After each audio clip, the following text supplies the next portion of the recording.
Bonsoir, bienvenue sur Mon Financier. La tendance reste bien orientée sur les marchés européens qui s'inscrivent donc en légère hausse peu de temps avant la clôture. Le CAC progresse de 0,55%. On est autour des 4857 points, donc des nouveaux plus hauts sur 52 semaines. Alors à noter que la tendance est soutenue par l'apaisement des inquiétudes à l'égard de la Grèce, alors que les autorités grecques ont fait parvenir aujourd'hui à Bruxelles une liste de réformes qu'elle doit donc présenter à la Troïka afin d'obtenir une extension de 4 mois du plan de financement du pays. Alors la liste de mesures doit être examinée en ce moment même à Bruxelles, mais rien n'a encore filtré sur ce que pourrait être justement cette série de mesures. Les marchés sont donc dans l'attente, mais ils continuent de parier sur un accord. Du côté des valeurs, la meilleure performance, c'est Essilor qui s'adjuge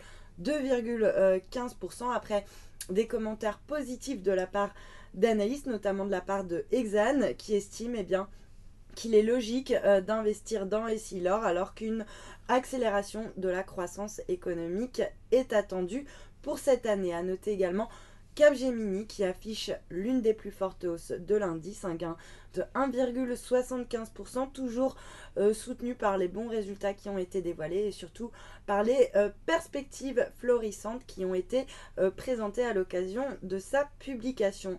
A l'inverse, Technip et Lanterne Rouge sur le CAC, le titre donne 2% dans un contexte de nouveau repli des contrats pétroliers puisque le WTI recule actuellement de 3,3%. On est repassé d'ailleurs sous le seuil des $50 à 49,12. D'ailleurs, c'est l'ensemble du secteur parapétrolier qui est mal orienté aujourd'hui avec CGG qui perd par exemple 2,6% ou encore Vallourec qui s'inscrit en baisse de 1,3%. Et puis lanterne rouge du SBF 120, c'est Coface qui chute de pratiquement 7%, l'assureur crédit ayant annoncé que l'État français avait engagé une réflexion sur une éventuelle remise en cause de la gestion des garanties publiques à l'exportation, ce qui pourrait faire perdre à Coface un marché important. Et puis on notera également que Areva recule de plus de 2% sur le SBF 120, le groupe nucléaire qui a annoncé une perte nette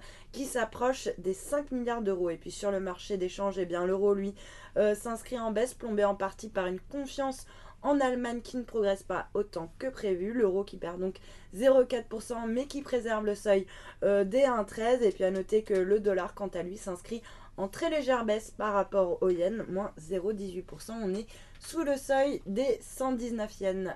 Voilà pour la clôture. Restez avec nous. Très bonne journée.